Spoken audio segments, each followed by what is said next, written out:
Her daughter changed the locks on the home Mara built. Kendra called it necessary, then hosted a wine tasting in Mara's dining room. By Monday, Kendra's name was erased from the deed, the will, and the future. She'd moved in after a breakup. She stayed out of entitlement. But Mara had one final guest list, and Kendra wasn't on it. When the buyer toured during the party, only one woman knew it was her last supper. The third tug wasn't just physical, it burned. Mara stumbled half a step behind, catching herself on the edge of a planter outside the shoe store. Her arm throbbed, a dull ache blooming beneath her cardigan sleeve. People passed, but one man paused, young, bearded, expression caught somewhere between confusion and pity. Kendra didn't notice or didn't care. "Act your age for once!" she snapped, loud enough to bounce off the polished tile and hit every eardrum in a 30-foot radius. Mara straightened slowly, brushing invisible lint from her sleeve as if reclaiming her dignity piece by piece. "I am acting my age," she murmured, but it got swallowed in the clamor of mall traffic. Kendra was already ahead, typing into her phone like she hadn't just publicly shamed her own mother. Her heels clicked with irritation, not apology. Mara followed, but this time at her own pace. The cold mall air hummed with artificial brightness. She smelled cinnamon pretzels, heard a toddler crying somewhere near the food court, and felt the pressure of all the unseen eyes that had watched her daughter treat her like baggage again. They'd only come for an afternoon walk. Mara had thought it might be nice. Maybe pick up new reading glasses or wander through the home decor store. Instead, she'd been dragged like an afterthought, scolded like a child, and ultimately forgotten by the time they reached the parking garage. Silence hung between them. Kendra tossed the keys into Mara's lap. "You drive," she said flatly, already digging into her purse. "I've got a call." The drive home was 20 minutes of quiet engine hum and Kendra whispering dramatic updates to someone named Lindsay about a promotion and how exhausting it is having her around all the time. When they pulled into the driveway, Kendra slammed the car door hard enough to rattle the windows. Mara didn't follow her inside, not right away. She sat in the parked car, hands trembling just slightly on the steering wheel, her shoulders still sore. Outside, the house looked deceptively peaceful. Blue shutters, blooming hydrangeas, a wind chime tinkling gently in the porch breeze. But something inside her shifted. That night, after Kendra had curled up on the couch with a glass of wine and her phone, barely saying a word, Mara stood alone in the kitchen. The overhead light flickered slightly, casting long shadows over the countertop. She opened the second drawer on the right, past the takeout menus. Underneath an old birthday card from a neighbor long moved away lay a worn manila folder. She hadn't touched it in years. Her hands hesitated before lifting it out like it was made of glass. Inside, the deed. Her name. Only hers. The paper smelled faintly of ink and lemon furniture polish, like a memory of control. Kendra had moved in temporarily after the divorce, saying she just needed a few months to regroup. That was 4 years ago. Since then, she'd taken over the master bedroom, filled the dining room with her company's marketing posters, and turned the garage into a boutique storage overflow. Once, she'd introduced a guest as if Mara were her tenant. Another time, she'd casually mentioned repainting her home office, which happened to be Mara's study. But tonight was different. Mara ran her hand over the embossed edge of the document and closed the folder slowly, like a book she was finally ready to finish. She replaced it carefully, not hidden, but placed with purpose. She didn't need to yell, argue, or explain. The paper spoke louder than Kendra ever had. The next morning she made French toast just like always, drizzling syrup with the same hands that had once braided Kendra's hair for ballet recital. Nothing visibly changed, but inside her, a quiet decision had crystallized. Later that afternoon, Mara passed the living room as Kendra paced, phone pressed to her cheek. "Yeah," Kendra laughed, pausing to sip from her wine glass. "This place will be mine soon anyway." The stemware clinked like wind chimes as Kendra arranged the table, her smile crisp and performative. Mara stood just off to the side, holding a folded cloth napkin she wasn't sure where to place anymore. The smell of roasted rosemary chicken wafted through the air, competing with the citrus and sage candle Kendra had lit in every room, as if scent could mask truth. 8 guests filed in, all in their early 30s, all professionally dressed, finance types judging by the talk of IPOs and retirement strategies no one actually intended to follow. Kendra's voice went up a register, more polished, less daughterly. "Welcome, welcome," she said, waving them into Mara's dining room like it was a showroom. "Make yourselves at home. My home, that is." Mara blinked. Kendra didn't look at her, didn't introduce her. Instead, she nodded vaguely in Mara's direction, like gesturing to hired help. "And this is Mara. She's a longtime family friend, practically like a second mom." Second mom, not her mother. A woman with sharp lipstick and tighter heels leaned in. "Wow, you've got great taste, Kendra. Where'd you find that painting?" Kendra swirled her wine, flashing a practiced smile. "It was my late father's. He had an eye for color. I keep it here to feel close to him." Mara stood frozen in place, gripping the edge of a placemat to steady herself. Her ex-husband wasn't dead. He lived 3 towns over, remarried to a woman who volunteered at the botanical garden. Mara wanted to say something, anything, but the lie wasn't the point. The erasure was. So she let it ride. Dinner passed in a blur of compliments, clinks, and curated anecdotes. Mara served the food like a ghost, refilling water glasses, fetching extra forks, wiping crumbs no one noticed. She smiled politely, her face aching from restraint. Every comment about Kendra's stunning home landed like a slap on her skin, invisible but undeniable. No one asked about Mara, and Kendra never offered. After the last guest left, 2 hugs, 3 promises of brunch, 1 spilled drop of wine on the entryway rug, Kendra floated upstairs like a victorious host on a cloud of validation. Her voice echoed down the stairs. "Don't worry about cleanup, Mara. You're a lifesaver." Mara didn't answer. She didn't need to. The kitchen was a war zone of empty glasses and half-eaten tiramisu. The dishwasher groaned as she loaded it, steam fogging her glasses. She moved slowly, methodically, not because she was tired, but because clarity had arrived, and clarity demanded a certain kind of ritual. She wiped the marble countertops clean, then dried her hands on the embroidered towel her sister had gifted her the year before she passed. Then she walked to the small office nook off the den. Kendra had tossed mail there for months, never opening anything not addressed to her. Mara powered up her old laptop. The familiar whir was oddly comforting. The glow of the screen cut across the dark like a lighthouse. She opened a new tab and typed with steady fingers. "For sale by owner. 4 bedrooms, 3 bathrooms. Colonial. Move-in ready." She paused, then added, "Showings by appointment only. Do not disturb occupants." There it was. A beginning. Not of escape, but of recovery. The creak of a floorboard upstairs snapped her head up.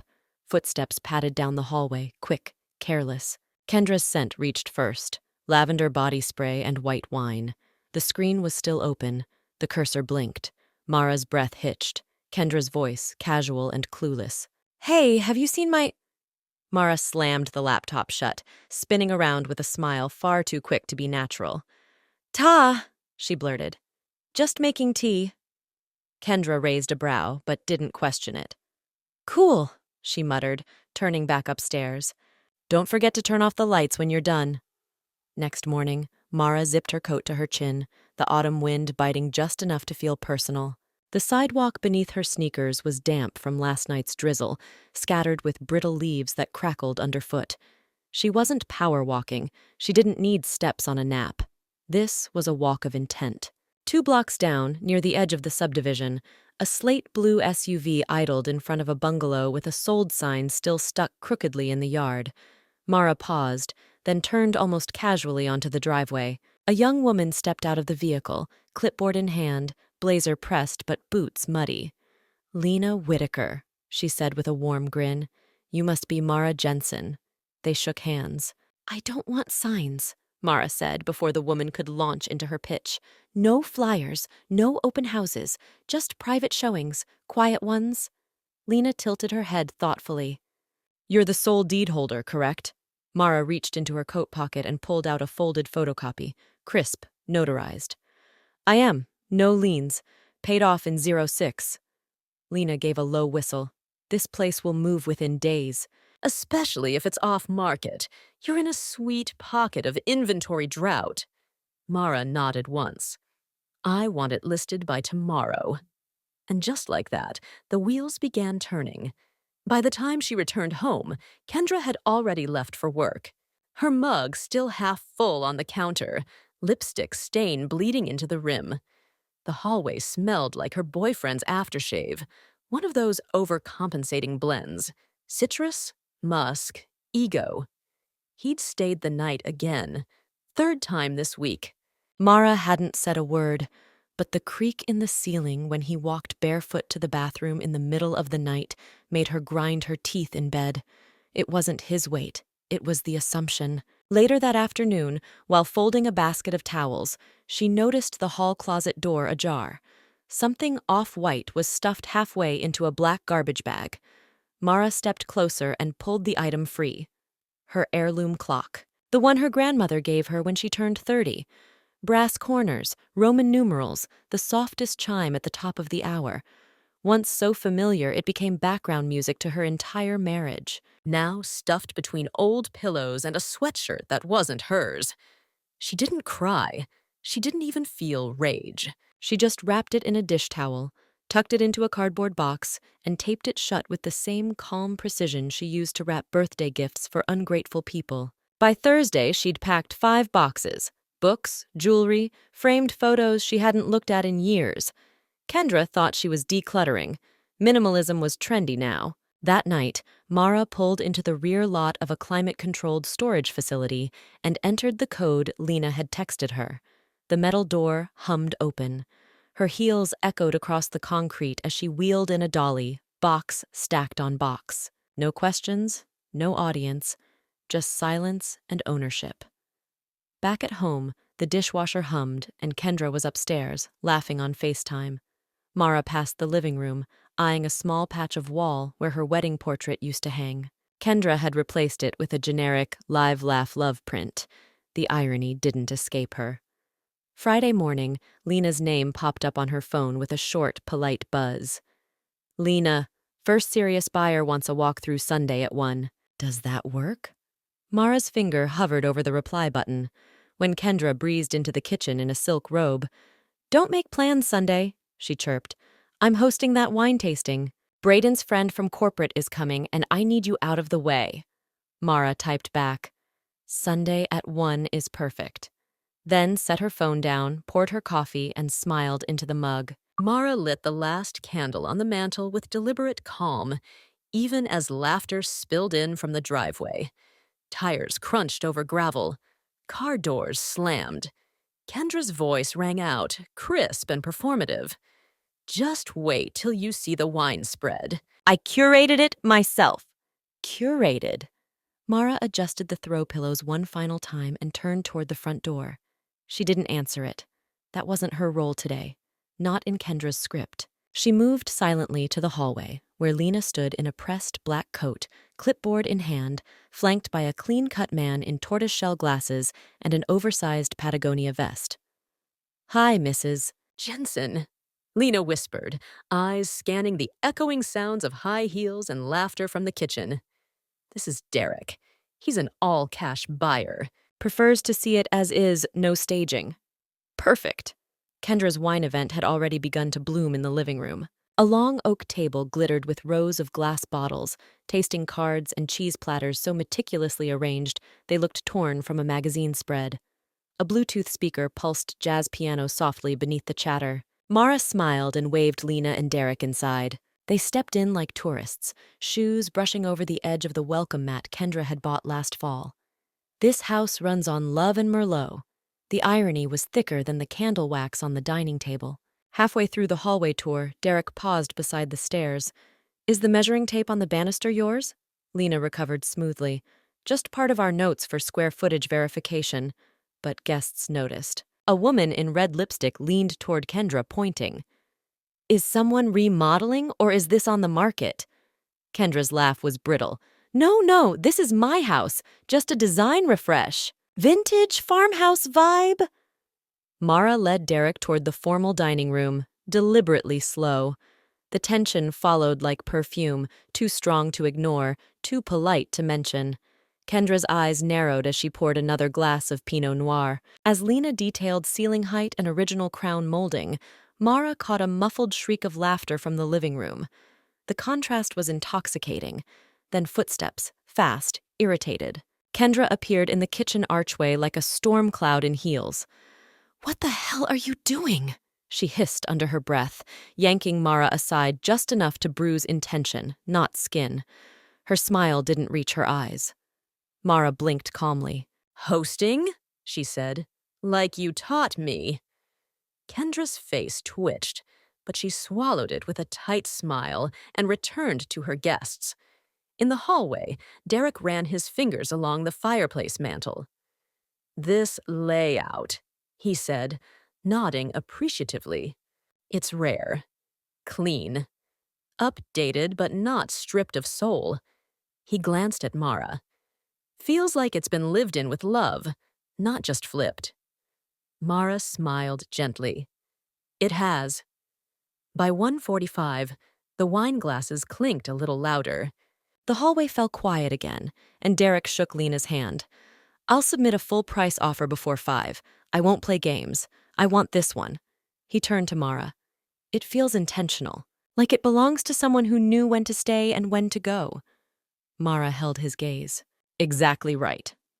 Kendra spent the rest of the afternoon avoiding eye contact, but Mara caught her watching from the staircase window when Lena and Derek drove off, wine still in hand, fury barely suppressed beneath the rose. Mara didn't gloat. She didn't explain. Instead, she gathered empty plates and began washing them, humming faintly under her breath like it was any other Sunday. At 4:56 p.m., her phone buzzed. "Lena. Offer submitted. Full asking. No contingencies." "Congrats." Mara set the phone down. Not a smile, but a deep, private exhale filled the quiet space around her. The notification pinged just after sunrise. Offer accepted. Closing scheduled 30 days. Mara read the email twice, the morning light pouring through the blinds like quiet applause. The steam from her tea curled upward in delicate threads as she sat at the breakfast table. The same table where Kendra once spilled orange juice and cried over prom rejection, where later she bragged about landing a digital marketing job too good for Midwest pay. Now the contract sat signed on the screen, and Mara sat still, but powerful. Upstairs, the shower ran. Kendra's voice carried through the pipes, singing off key, unbothered, like nothing had shifted. But something had. Irrevocably. By mid-afternoon, the illusion cracked. Kendra's voice sliced through the silence, a furious whip from the top of the staircase. "You sold the house!" Mara didn't flinch. She looked up from her book. Gardens of the Pacific Northwest, one of her late favorites, and set it gently on the armrest. "How did you find out?" she asked calmly. "I was searching escrow records for Braden's property analysis." "Your address came up. You've got it listed under contract." Her eyes were wild. "You can't just sell this house. It's mine." "It's mine to sell," Mara said evenly, standing. Her voice wasn't loud, but it was immovable. "I've already signed." "The offer's been accepted." Kendra barreled down the stairs, barefoot, still in athletic leggings and a cropped sweatshirt. "You didn't even tell me. You didn't ask. Where am I supposed to go?" Mara stepped into the kitchen, letting the moment stretch between them like elastic pulled too tight. She opened a drawer, pulled out a folder, placed it gently on the counter. "You were never a tenant, Kendra," she said. "You never signed a lease, never paid rent. You asked to stay here for 6 months. It's been 4 years. Kendra's eyes narrowed. "You wouldn't dare kick out your own daughter." Mara didn't blink. "I'm not kicking you out."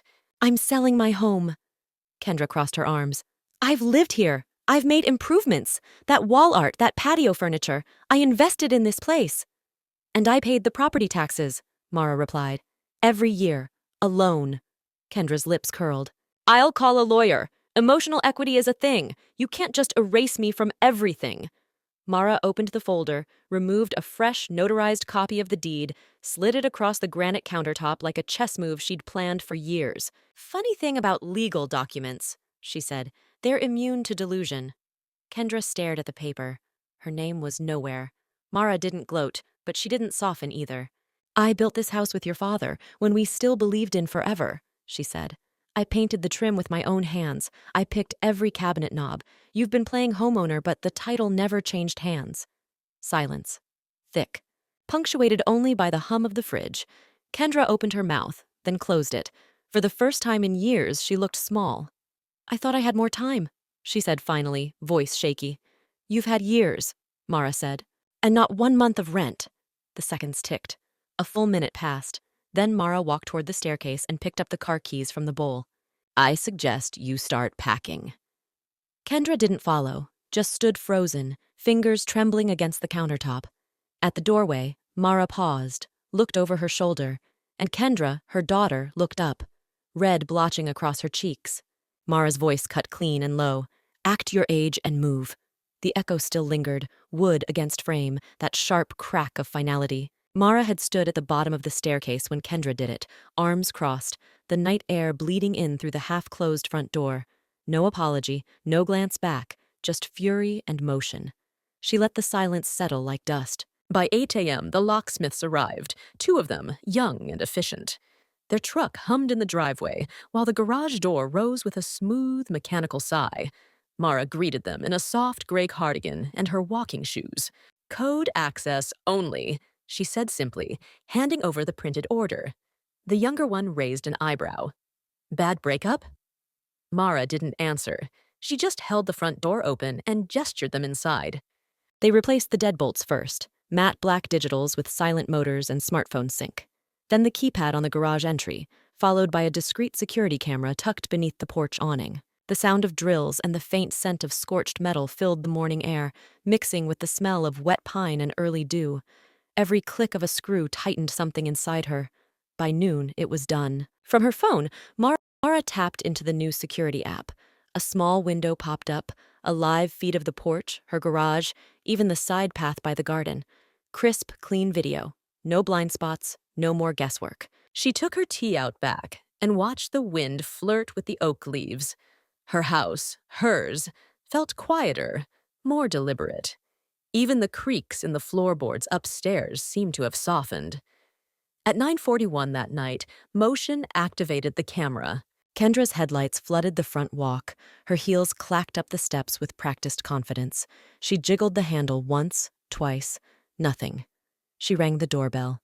Inside, Mara sat on the couch, remote in hand, heart steady. The doorbell chimed again, longer this time. Then came the pounding, sharp, rhythmic, like accusation wrapped in desperation. "Mom!" Kendra shouted, voice already tight. "Open the door!" Mara watched her through the app, blonde hair slightly windblown, jaw clenched, makeup just beginning to fade under the porch light. "Seriously?" Kendra barked. "What is this?" Mara tapped the microphone icon. Her voice, calm and deliberate, came through the speaker above the door. "You're welcome to knock, not to demand."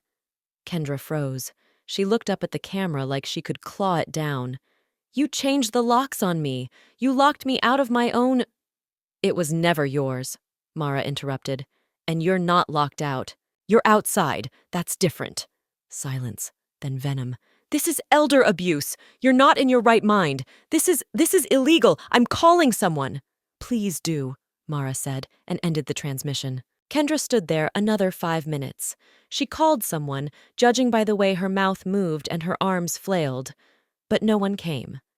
Eventually, she stormed down the porch steps, heels scraping, and sat fuming in her car, lights on, engine running. The neighbors peeked through their blinds. Mrs. Vasquez across the street actually stepped out onto her porch with her little Shih Tzu tucked under one arm. Mara didn't care. This wasn't scandal. It was liberation. By morning, Kendra was gone. No note, no apology, just her robe on the banister and half a bottle of overpriced serum left behind on the bathroom sink. Mara brewed her coffee with the quiet confidence of a woman who no longer needed to explain herself. Then she opened her contacts and tapped the name at the top, Lydia Cohen, estate attorney. By noon, they were on a call. "I want everything updated," Mara said. "Will, health proxy, power of attorney, no joint anything. No loopholes." Lydia exhaled with approval. "You ready for blowback?" "I've already changed the locks. Let the paperwork match the reality." They reviewed the details one by one. Mara listened with her chin lifted slightly, pen in hand. Every signature a silent declaration. At 4:07 p.m., her phone buzzed with a legal notice. Subject: temporary restraining order request filed. Claim: elder abuse, emotional coercion. The conference room smelled faintly of lemon cleaner and tension. Pale morning light filtered through the vertical blinds, striping the carpet like prison bars. Mara sat with her hands folded, nails trimmed, wrists still. Her teacup, brought from home and filled with Earl Grey from a thermos, sat untouched at her side. Her lawyer, Lydia, leaned in slightly, lips pressed in a silent line of readiness. Across the table, Kendra dabbed at the corner of her eye with a tissue she hadn't needed until the mediator walked in. Kendra's voice caught, thin and breathy. "I've been trying to help my mother for years. She's confused. She's been declining. She forgets things. She changed the locks while I was at work." Her voice cracked with perfect timing. Mara said nothing.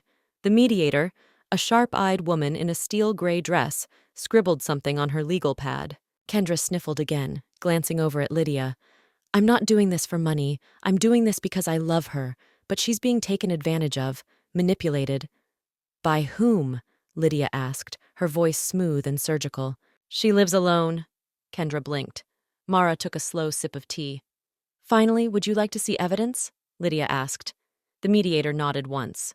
Lydia opened the manila folder in front of her and began laying items on the table, one by one, like cards in a high-stakes poker game. Bank statements with Mara's name, utility bills, electric, water, internet, all in Mara's name. Screenshots of text messages, complete with timestamps, security footage of Kendra screaming on the porch, a digital copy of the notarized deed, Mara's name alone. The room tilted, not literally, but energetically. Kendra's performance began to sag at the edges, her mouth slightly open, her hand motionless in mid-dab with the tissue. The mediator skimmed through each document carefully, nodding to herself. "And these security clips?" Lydia added, pressing a button on her tablet. "Show Miss Jensen responding calmly to her daughter's aggression, not the other way around." Kendra's eyes darted between them. "She edited those. Anyone can edit a video. They're time-stamped and backed up to cloud storage.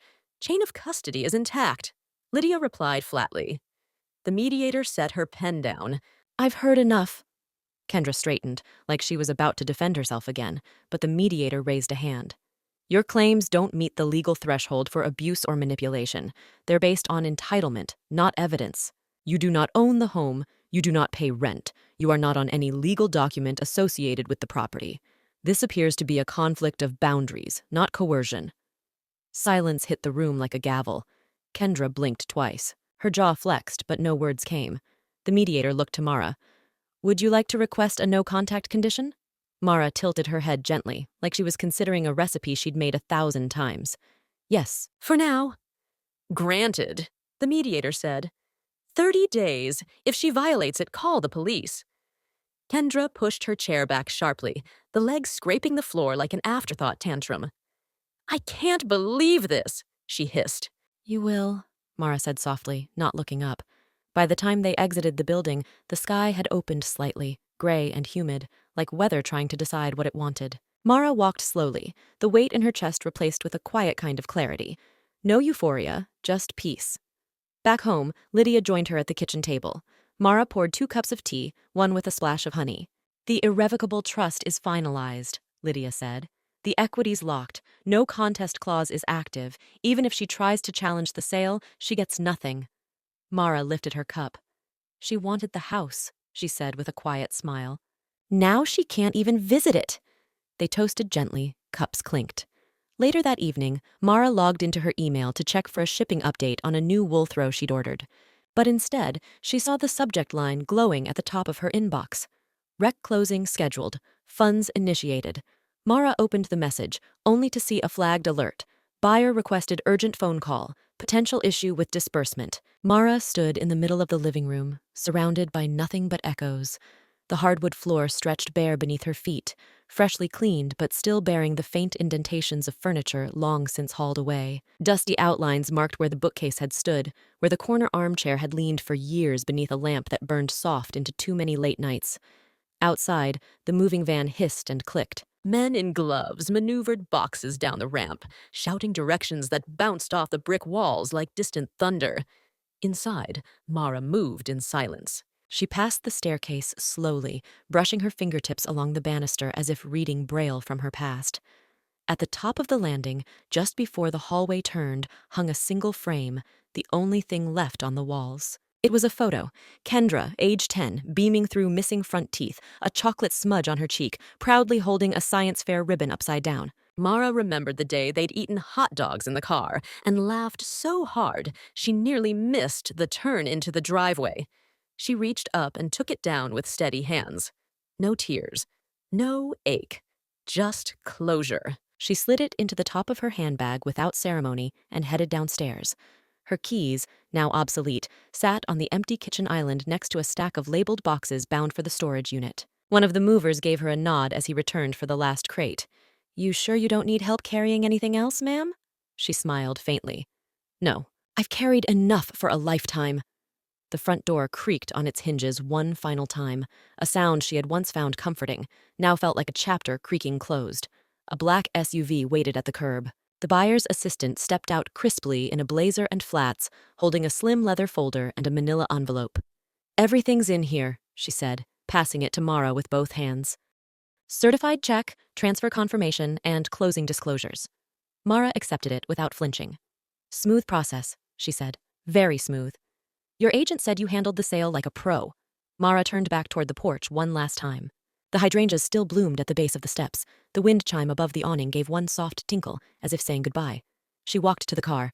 It took just under 40 minutes to reach the lakeside condo. The sky opened as she drove, the kind of overcast that wasn't sad, just hushed. The road curved around a small inlet where ducks paddled in lazy formation and teenagers fished without much intent. Mara pulled into a private lot tucked behind a grove of cedar trees. The building was smaller than her old house, newer, but without the sterile sterility of modern complexes. It had brick accents, ivy crawling up one column, and a welcome mat that didn't scream anything but simplicity. She unlocked the door with a short beep from a keypad only she knew the code to. Inside, calm, neutral tones, soft lighting, the faintest scent of new carpet and pine cleaner. She set her handbag down on the entry table and kicked off her shoes. The space was just big enough, 2 bedrooms, a den, and a kitchen with clean counters waiting to be cluttered on her terms. She walked to the sliding glass doors and opened them to the small balcony. The lake glittered below in quiet ripples, soft wind brushing her hair like fingers she hadn't invited but didn't mind. She exhaled. Then she opened the kitchen cabinet, pulled out the bottle of wine she'd packed last, an Oregon Pinot she'd been saving for a special moment, and popped the cork with steady grace. No music, no company, no noise, just the sound of peace. She poured herself a generous glass and raised it slightly toward the window. "To freedom," she whispered, then added, "and finally being alone without being lonely." Her phone buzzed once. Unknown number. "Kendra, you owe me an explanation." Mara didn't answer right away. The glass of wine sat beside her, nearly empty. The moon shimmered over the lake like a curtain of mercury, soft and quiet. Her bare feet rested on the cool tile of the balcony, the gentle breeze brushing across her collarbone. She read the message again. It wasn't a question. It was a demand dressed as curiosity. A trap sealed in nostalgia. Mara walked back inside, phone in hand, and sat at the small writing desk beneath the window. She opened the notepad app, typed slowly, deliberately. Each word a pebble in a shoe someone else had worn for too long. "You had shelter. You had time. You had me. Now I have peace." She copied the lines, opened the text thread, pasted, sent, then hit block contact. And just like that, the signal died.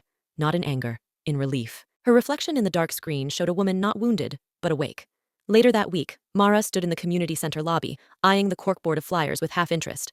Pottery, tai chi, beginner bridge. It all smelled faintly of lemon floor cleaner and distant ambition. Then she heard a voice behind her. "First time or scouting for a takeover?"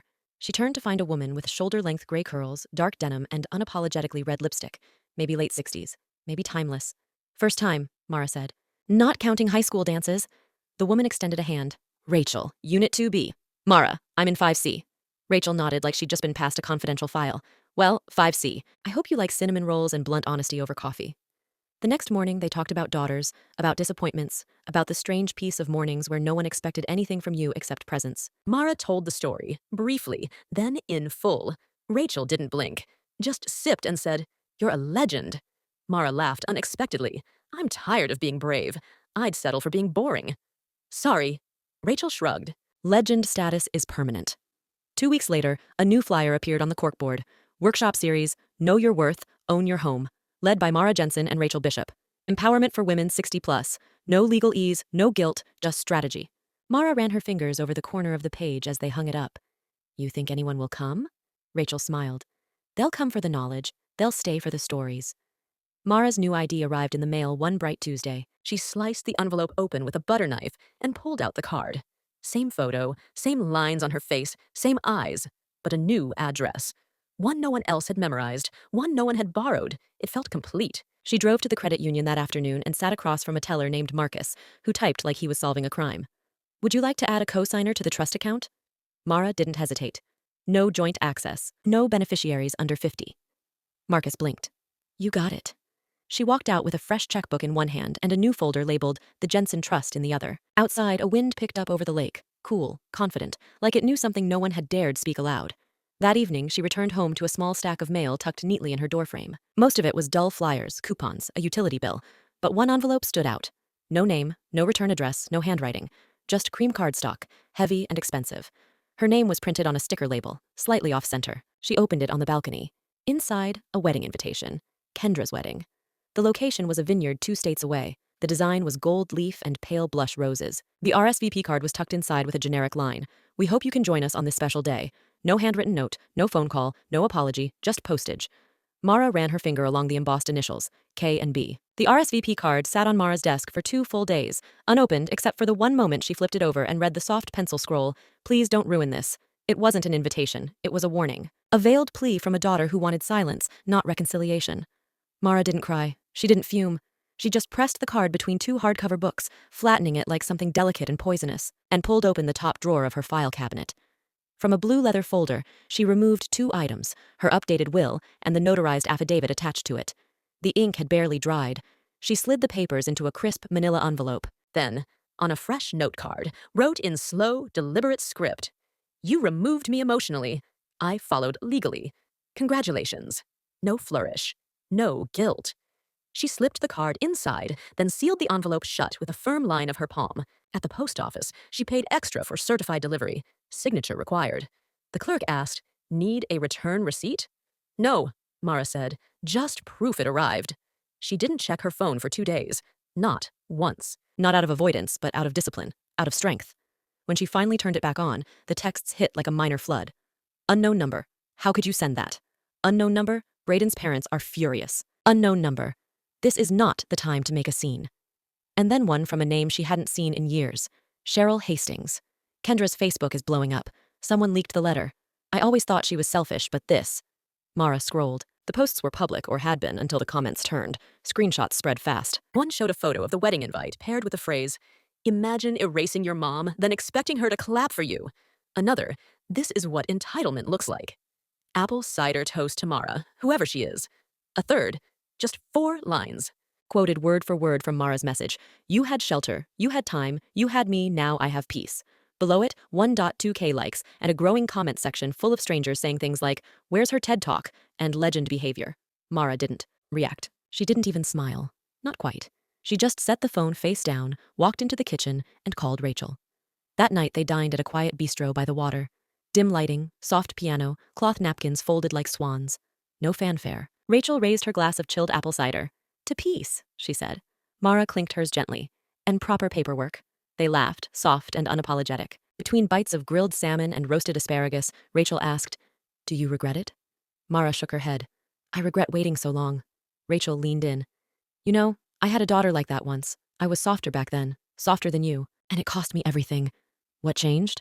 "I did," Rachel paused, "but not before she took the house and left me in a studio apartment with a broken radiator and a bag of guilt." Mara sipped slowly. "We're not alone." "No," Rachel said, "but we're finally unburdened." By the time she returned to her condo, Mara felt something she hadn't in years, centered. She sat by the window, watching headlights cross the far shoreline like flickering fireflies. Her reflection in the glass was sharp, clear, and unashamed. The phone buzzed on the table. Unknown caller. She almost let it go to voicemail. Almost. But something, a flicker of instinct, told her to answer. Mara Jensen? The voice asked, professional, calm, male. Yes. This is Ryan Barker from Grey Ledger Weekly. We've been covering stories on estate protection and family estrangement. What you sent your daughter, it's making the rounds online? Mara raised an eyebrow. I don't do interviews. I understand, but people are asking for your name. They're calling you a symbol of elder empowerment. Would you consider telling your story in your own words? She paused. The wind picked up outside, rustling the trees beyond her balcony. She accepted. For the next week, the lights above the camera were too bright, hot, but sterile, like truth serum for the skin. Mara blinked once and sat taller in the metal chair, her hands resting gently in her lap. No rings, no props. The journalist adjusted his recorder. And what made you decide to speak out? Mara paused, then said calmly, because silence doesn't protect dignity. It just extends damage. He didn't write that down. He didn't need to. The article was meant to be a sidebar, a one-column feature in the Haven Herald under the Living Wise section, wedged between retirement tips and oatmeal cookie recipes. But it didn't stay there. Within days, it was shared in the private Facebook group, Golden and Gritty, Women Over 60, Unfiltered. Then on Reddit. Then Twitter. The pull quote that went viral. My name was on the deed. My daughter's name was on the invitations. Guess who kept the house? Mara found out only when Rachel burst into her condo, holding a printout with a grin wide enough to split her lipstick. You're trending, she said breathlessly. You're the patron saint of boundaries. Mara raised an eyebrow. Is that an official title? Rachel wiggled her phone. You've got emails. Hundreds. They spent a weekend sorting through them. Women from Idaho, Alabama, upstate New York, writing in long, raw paragraphs. Some spoke of grown sons who borrowed their savings. Others of daughters who moved in and never left. One woman wrote simply, I didn't know I was allowed to say no. Mara replied to every single one, sometimes with 3 sentences, sometimes with 10. She signed each message, Mara J. Homeowner, Human. Rachel looked over her shoulder one night and said, You're building something here. I'm just answering people. Rachel shook her head. No, you're correcting history. By the following month, Grand Deeds went live. A modest blog, built by Rachel's niece in exchange for a hand-knit scarf and Mara's cranberry pie recipe. The homepage banner read, Grand Deeds, where ownership begins with your name and ends with your voice. Posts were simple, honest. Some were letters, some were lists. One post was titled, 10 Ways to Say Get Out Without Raising Your Blood Pressure. It went viral on day 2. Mara didn't watch the analytics. She just watched the replies. Each comment was another brick in something far sturdier than a house. In March, a neatly folded invitation arrived from the mayor's office. A local panel on elder fraud prevention. Mara was asked to speak. You sure you want to? Rachel asked, tying a silk scarf around Mara's neck the morning of the event. You don't owe anyone anything. That's the point, Mara said. Now I get to choose. The auditorium was half filled when they arrived. Folded chairs, coffee and styrofoam cups, a podium with a barely functioning microphone. But when Mara took the stage, something shifted. People leaned forward, some scribbled notes, some simply stared. She didn't talk about the betrayal. She didn't even say her daughter's name. She said, when a woman over 60 asserts a boundary, she isn't being difficult. She's being dismissed. Less. And then, near the end, we are not burdens. We are not background noise. We are the ones who signed the checks and made the meals and held the walls up with our names. That makes us more than residents. That makes us owners. Silence followed. Then one woman stood. Then another. Then the room did. It wasn't applause, not at first. It was reverence, rising slow and certain like sunrise. That night, Mara and Rachel walked home from the event beneath a stretch of quiet stars. No one prepares you for what happens after you finally say enough, Rachel said softly. Mara looked up. Maybe that's the part we write ourselves. Back at home, Mara set down her purse and opened her phone. One voicemail from a familiar number. She pressed play. Kendra's voice filled the room tight and small. The message began with silence. 3 seconds of breathy hesitation, just enough to sound rehearsed. Then, I made a mistake. A sniffle, a pause. But it's your fault, too. Mara sat still in her reading chair, hands folded across her lap, the phone resting like a weightless stone on the side table. Outside, the lake was calm, the surface dappled with early autumn light. Inside, her breath stayed quiet, controlled. Kendra's voice cracked on cue. I was overwhelmed. I didn't mean to treat you like that. It got complicated with Brayden and the house and you being so distant all the time. Another pause. I know I messed up, but you could fix this. You could add me back into the trust, the will, just something that would mean everything. Mara didn't blink. She didn't reach for tissues. She just pressed delete. One tap. Gone. She didn't listen to it twice. Later that day, she sat across from Lydia in a small office that smelled like ink and eucalyptus oil, diffused by an overachieving receptionist. A high stack of estate folders waited at Lydia's elbow, but the one with Mara's name on it was thin, streamlined, airtight. "I need to ask you directly," Mara said. "Is my estate bulletproof?" Lydia nodded without hesitation. "Now it is." "No clawback loopholes?" "No." Lydia tapped the folder. "You have a no-contest clause, an irrevocable trust, and zero ambiguity about beneficiaries. It's cleaner than most legacy clients' twice your net worth." Mara leaned back slightly. "I'd like to amend the health directive too." Lydia raised an eyebrow. "Still want Rachel as your medical power of attorney?" "Yes. She's the only one I trust to pull the plug and cut the cord on any drama." They both smiled, but it wasn't exactly a joke. That evening, Mara spread out her estate papers on the dining table. The air smelled faintly of rosemary from the roasted potatoes she hadn't finished. A glass of mint tea steamed beside her.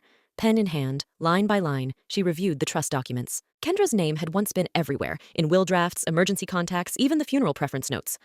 Now it appeared nowhere. It felt like editing a story she'd never agreed to co-write in the first place. When she reached the primary beneficiary section, she paused, not out of doubt, but to let the moment settle fully. She wrote in a neat script, "Primary beneficiary, the Haven Women's Housing Initiative, 501c3, a nonprofit that funded transitional homes for women 50+ displaced by financial abuse, divorce, or caregiver burnout." She'd found it through one of her blog readers who said, "I would have slept in my car if not for this place."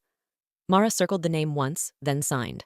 Final, factual, freeing. That weekend, Rachel brought over cinnamon scones and a copy of The Atlantic with a dog-eared article about generational estrangement. "I had a dream," Rachel said, pouring them both chamomile tea, "that you lived to 100 and left behind a legacy so sharp they used it to cut inheritance fraud in half."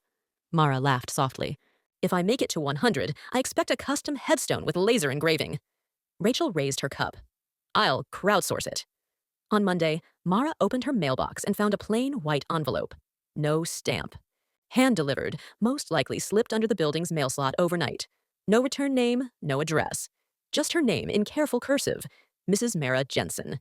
Inside was a single sheet of lined paper, folded into quarters. No greeting.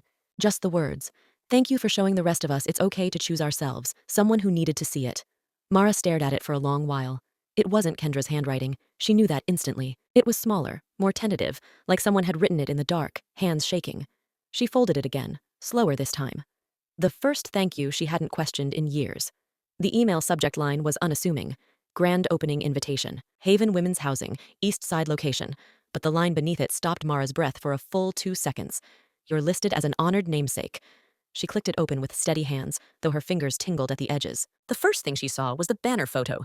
Fresh paint, soft lavender walls, women in donated jeans and shy smiles standing beside tall potted plants and welcome signs. Then, centered in bold gold letters, the Jensen Empowerment Trust Wing for Women Starting Over, est by a gift of integrity, not inheritance. Mara's throat caught, not with tears, but with awe. No one had told her.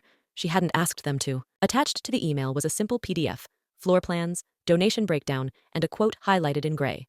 "This wing exists because someone had the courage to say, 'My daughter doesn't define my legacy.'" Mara leaned back in her chair, exhaling. Through parted lips, her tea had gone cold. She didn't care. She arrived at the grand opening wearing a navy blazer and pearl earrings. Simple, strong, unshakable. Rachel came with her, holding 2 lavender gift bags for the welcome committee. "No one's going to expect a woman who looks like you to be the reason any of this exists," she whispered. "That's half the beauty." The air inside the shelter was warm and floral, scented with lavender and something citrusy that hinted at clean starts. Volunteers bustled between stations with clipboards and polite energy. Mara was greeted by a tall woman in a yellow scarf who introduced herself simply as Sam. "You must be her," Sam said, with the kind of gravity usually reserved for royalty or survivors. "I'm Mara Jensen," she replied. "You're also a turning point." During the small ceremony, Mara stood quietly in the back until someone handed her a microphone. "Just say whatever you'd say to yourself 10 years ago," Sam suggested. She didn't prepare remarks. Didn't need to. She stepped up and looked at the room. Young, old, stitched together stories with weathered eyes and cautious postures. She said, "I once gave my daughter a home, thinking that love meant silence. Now I give homes to women who finally said something." The room fell still. Then a woman in the 3rd row, hair in a short braid, jacket 2 sizes too big, stood up. Her voice cracked, but she held it steady. "You saved me." "You don't even know me, but you saved me." Mara didn't cry, but something loosened inside her that had been hard for years. Not broken, just braced. That night, back at her condo, She sat out on the balcony with her knees tucked under a wool blanket. Ducks passed along the edge of the lake in a straight, elegant line, the kind of quiet only earned by people who once lived inside too much noise. She didn't feel proud. She felt placed, like a puzzle piece that had finally stopped pretending it fit elsewhere. Rachel emerged holding 2 mugs of warm cider. "If you had to name your superpower," she asked, "what would it be?" Mara took the mug and thought for a moment. "Boundaries," she said. Rachel grinned. "That's the one they never see coming." They toasted without clinking, just a nod. Later, as Mara brushed her teeth and changed into her robe, she caught herself reaching for the bedroom door lock out of habit. Her hand hovered. Then she let it fall. She left the door wide open, first time in years. The next morning, her email pinged with a new message from a law firm in D.C. The subject line read, "Estate Planning Summit Keynote Inquiry." She clicked it open, half expecting it to be promotional. But no, this was personal. A paragraph down it read, "We're curating a session on legacy versus inheritance. Your story has circulated among our legal advocacy teams. We'd like to formally invite you to speak as our closing keynote."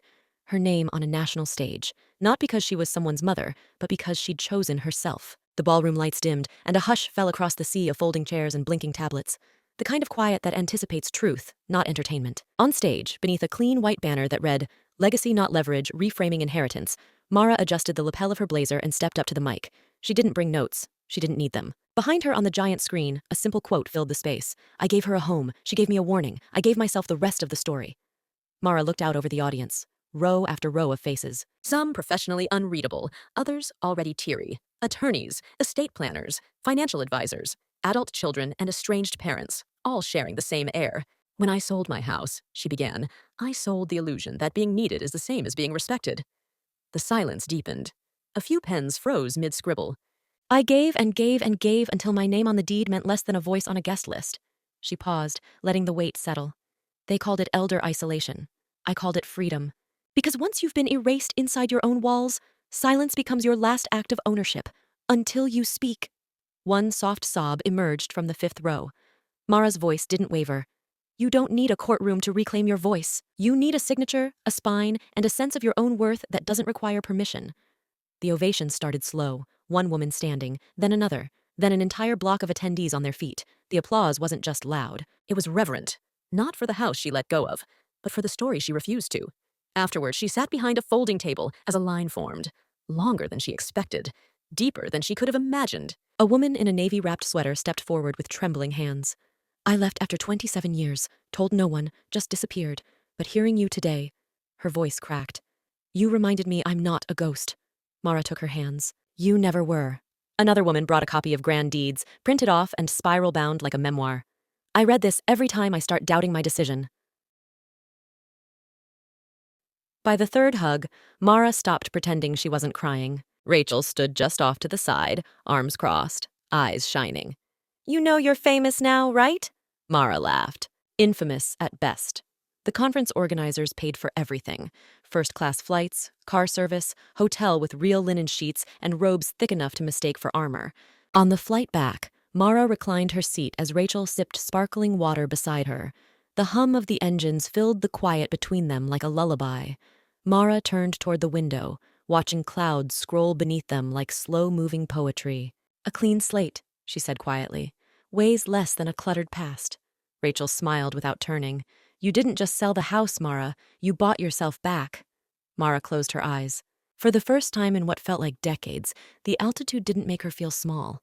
It made her feel untethered, in the best way. Back in her condo that evening, suitcase still unopened by the door, Mara poured herself a cup of sleepy tea and settled into the quiet. She opened her laptop to check emails, half expecting the usual inbox, event invites, estate blog comments, a stray donation notification. But at the very top was a name she didn't recognize. Subject: "I'd like to meet you." The preview line made her still.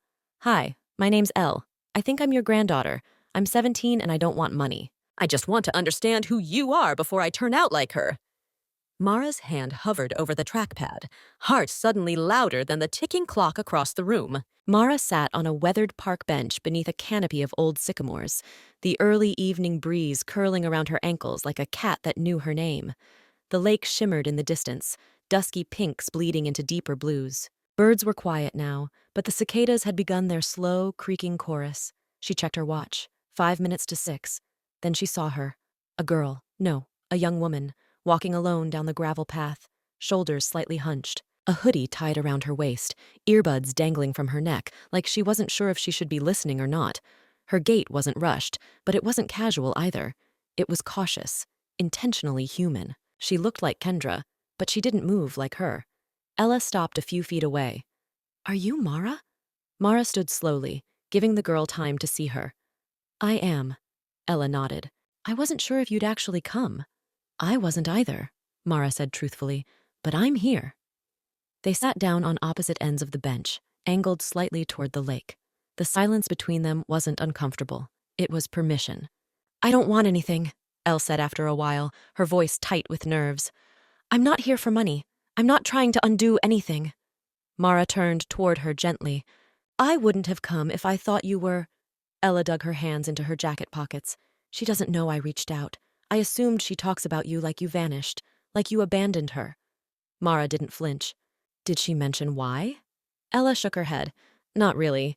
Just said you made it about paperwork. But I read some of your blog. I read that line, the one about boundaries and ownership, and I kept wondering why no one ever taught her how to respect those things." A gust of wind rustled the leaves above them. Somewhere across the lake, a dog barked, distant and aimless.